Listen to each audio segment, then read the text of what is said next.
Hi, welcome to my channel. இன்றைக்கி நம்ம பேச போகிற டாபிக் வந்து என்னென்னா, அடுத்த டாபிக் என்னென்னா, இஸ்ரேலுக்கும் ஈரானுக்கும் எப்படி வார் போய்கிட்டு இருக்குது. அதுக்கடுத்து அந்த வார் வந்து அடுத்தடுத்த கட்டத்துக்கு போய்கிட்டு தான் இருக்குது.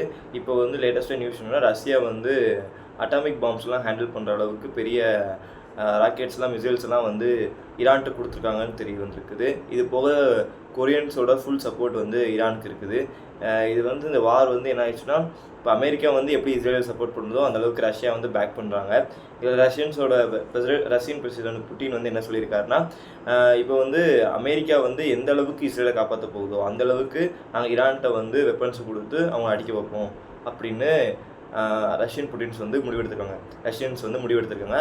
அதாவது புட்டின் வந்து என்ன சொல்லியிருக்காருன்னா, மக்கள் மேலே அடிக்காதீங்க, அந்த மாதிரி ஒரு ஆர்மியோட பீப்புள்ஸ் வாழ்கிறாங்கன்னா, ஒரு மிலிட்ரி பேஸ் இருக்குன்னா அந்த மிலிட்ரி பேஸை விட்டு அட்டாக் பண்ண பாருங்கள், தேவையில்லாமல் இடத்துல வந்து மக்கள் அட்டாக் பண்ணுற அளவுக்கு போகாதீங்க அப்படின்னு சொல்லியிருக்காங்க. ஈரான்ஸ் அஃபீஷியல்ஸ் என்ன கேட்டிருக்காங்கன்னா, இப்போ ரஷ்யன்ஸ்கிட்ட எங்களுக்கு வந்து ஹை குவாலிட்டி ஃபைட்டர் ஜெட்ஸ் வேணும் அப்படின்னு கேட்டிருக்காங்க. ஏன்னா ஃபைட்டர் ஜெட்ஸ் இல்லாமல் எங்களால் வந்து இந்த வாரில் வந்து லீட் எடுக்க முடியாது அப்படிங்கிறதாகவும் ஈரான் வந்து சொல்லியிருக்காங்க. மேபி இன்றைக்கி வந்து இஸ்லாமிக் கண்ட்ரிஸோட ஒரு மீட்டிங் அரேஞ்ச் பண்ணியிருக்காங்க. ஈரானோட ஸ்டாண்ட் எப்படி இருக்குன்னா, இந்த வார் வந்து ரொம்ப நாள் போனாலும் ஃபைனலாக முடிவும் எப்படி வரும்னா, ஏதாச்சும் ஒரு சீஸ்ஃபயர்னால் வரலாம், இல்லை ஏதாச்சும் ஒரு நாள் நடக்கலாம். இப்போ சீஸ்ஃபயர்னால் வரதுனா கூட மொத்த இஸ்லாமிக் கண்ட்ரிஸும் ஈரானை சப்போர்ட் பண்ணுறதுக்கு இருக்கணும். ஏன்னா அவங்க சைடு வெஸ்டர்ன் கண்ட்ரிஸ் இருக்காங்க. வெஸ்டர்ன் கண்ட்ரிஸ்க்குமே சப்போர்ட் பண்ணுறது, இஸ்ரேலுக்கு சப்போர்ட் பண்ணுறது முடியாத காரியமாக தான் போகுது. அந்தந்த கவர்மெண்ட் சப்போர்ட் பண்ணுறதை தவிர அந்தந்த பீப்புள்ஸ் வந்து சப்போர்ட் பண்ணுறதாகவும் இல்லை. அந்தந்த ஒரு சில கண்ட்ரிஸ் வந்து சப்போர்ட் பண்ணாலும் அவங்களோட பேச்சு வந்து பிடிக்காது. ஏன்னா அவங்க கவர்மெண்ட்டுக்கே நிறைய பிரச்சனைகள் இருக்குது. யூகேல ஏகப்பட்ட பிரச்சனைகள் இருக்குது. அவங்க இதில் எப்படி வந்து இஸ்ரேலை ஸ்டாண்ட் எடுத்து இஸ்ரேலை டிஃபெண்ட் பண்ணுவாங்கன்னு தெரியல. ஃப்ரெண்ட்ஸ்லேயும் வந்து இப்போ ஒலிம்பிக் முடிகிறவரால் அவங்க எந்த ஒரு முடிவுமே எடுக்க முடியாது. ஏன்னா ஒலிம்பிக்கில் ஃபுல் செக்யூரிட்டி அவங்க கொடுக்க வேண்டியது அவங்களோட பொறுப்பு. அவங்க ஆர்மி அஃபீஷியல்ஸு அதெல்லாம் சின்சியராக வேலை பார்த்துருப்பாங்க. அப்போ அவங்களுக்கும் வந்து ஒர்க் லோட் அதிகமாக இருக்கும். அதனால் மேபி அவங்களும் அந்த இதுக்கு போக மாட்டாங்க. அது இப்போதைக்கு அமெரிக்காவோட தான் இருக்குது. அதுவும் அமெரிக்காவோட லாஸ்ட்டு தான். இந்த முடியறதுக்கு கொஞ்ச நாள் தான் இருக்குது. அவங்க கவர்மெண்ட் முடியறதுக்கு, இப்போ உள்ள கவர்மெண்ட் வந்து கலையிறதுக்கு இன்னும் கொஞ்ச நாள் தான் இருக்குது. ஃப்யூச்சர் கவர்மெண்ட் என்ன பண்ணுறாங்கன்னு நம்ம பொறுத்து தான் பார்க்க முடியும். அதனால் இஸ்ரேலுக்கு சப்போர்ட்டுங்கிறது குறைஞ்சிக்கிட்டே தான் வருது. எல்லா இடத்துலையும் குறைஞ்சிக்கிட்டே தான் வருது. ஆனால் ஈரானுக்கு வந்து சப்போர்ட் அதிகரிச்சுக்கிட்டே இருக்குது. ஏற்கனவே வந்து ஈஜிப்ட் வந்து எங்கள் ஏர் ஸ்பேஸ் யூஸ் பண்ணிக்கோங்க அப்படின்னு சொல்லிட்டாங்க. ஈரான் வந்து என்ன சொல்லியிருக்காங்கன்னா, சுற்றி இருக்க கண்ட்ரி நீங்கள் வந்து எனக்கு ஏர் ஸ்பேஸ் கொடுங்க, அப்படின்னா தான் வந்து அவங்கள இஸ்ரேல் அடிக்க முடியும்.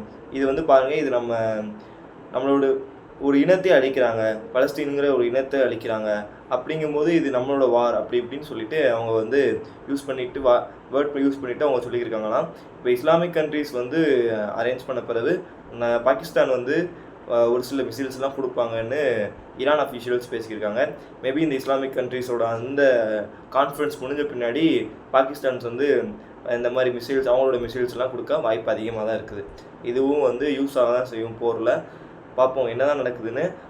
இதுக்கு முன்னாடி வந்து ஹஸ்புல்லாவோட தலைவர் வந்து நேற்று வந்து மீடியாட்ட பேசும்போது என்ன சொல்லியிருக்காருன்னா, இப்போ இஸ்ரேல் வந்து வீக் ஆயிடுச்சு அப்படின்னு சொல்லியிருக்காரு. இப்போ இந்த வார்னால் நிறைய கண்ட்ரிஸோட ஸ்டாக் மார்க்கெட் வந்து கீழே விடுது.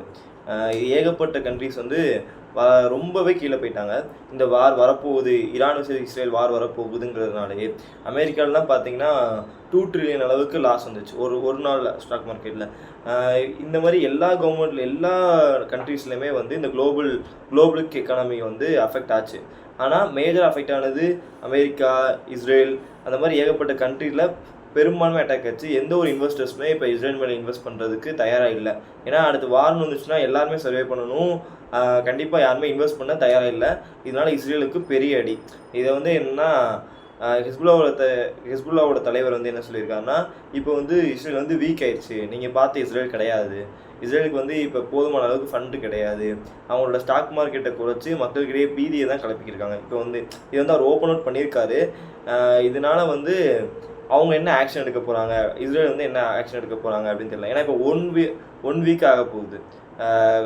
அதாவது ஹமாஸோட தலைவர் வந்து இறந்ததுக்கு வந்து 1 வீக் ஆக போகுது. இன்னும் ஈரான் வந்து அட்டாக் பண்ணுவோம் சொல்லுவாங்க. இதுவரை அட்டாக் பண்ண மாதிரி தெரியல.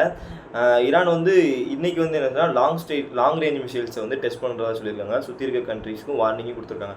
இந்த மாதிரி எங்கள் இதில் வந்து மிலிட்ரி ப்ராக்டிஸ் நடக்க போகுது அப்படின்னு சொல்லிட்டு. இது வந்து ஜெனரலாக நடக்கக்கூடியது. ஒரு வாருக்கு போகிறதுக்கு முன்னாடி இப்படி தான் வார் இருக்கும் அப்படிங்கிறதுக்காக ப்ராக்டிஸ் பண்ணியிருக்காங்களாம் ஈரானுக்குள்ளேயே.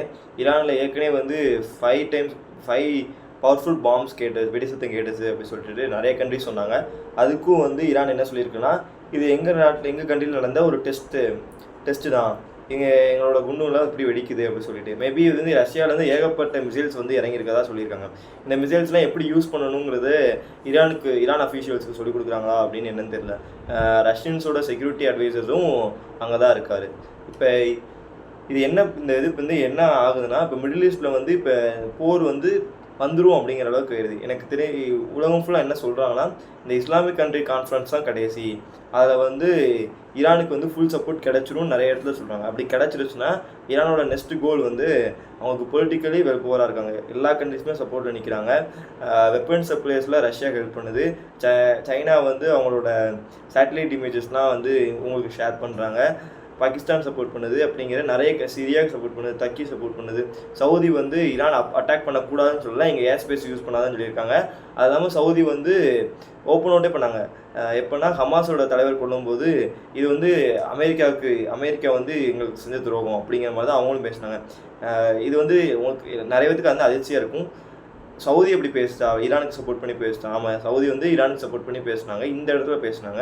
அதனால அவங்களுக்கு அவ்வளோ சண்டை இருந்தாலும் சவுதியும் வந்து ஈரானை வந்து தடுக்கணும்னு நினைக்கவே இல்லை.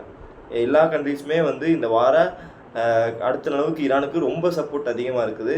மேபி அப்பாவி மக்கள் பாதிக்காமல் இருந்தால் போதும். மேபி இஸ்ரேல் இருக்கிறவங்க எல்லாருமே வந்து வார் வேண்டாம்னு சொல்லியிருக்காங்க. ஒரு சில பேரும் அவங்க வந்து பாதிக்கப்படக்கூடாது. வெறும் நைத்தன்யாவோட கனவுக்காகவும் அவரோட ஆட்சி காலம் நீட்டிக்கணும், வார் இருக்கும்போது வந்து எலெக்ஷன் நடத்த முடியாது, ஜென்ரல் எலெக்ஷன் நடத்த முடியாது, அதுக்காக தான் வந்து அவர் இப்படி பண்ணிக்கிறாருக்கு அப்படின்னு சொல்லிட்டு பொலிட்டிக்கல் இன்ஃப்ளூயன்ஸால தான் வார் நடக்குது, இஸ்ரேல் வந்து இப்படி பண்ணிக்கிருக்காங்க அப்படிங்கிறதும் ஒரு பேச்சு. இப்போ வார் நடந்துச்சுன்னா நான் தொடர்ந்து அப்டேட் பண்ணுறேன். தேங்க்ஸ் ஃபார் வாட்சிங் திஸ் வீடியோ.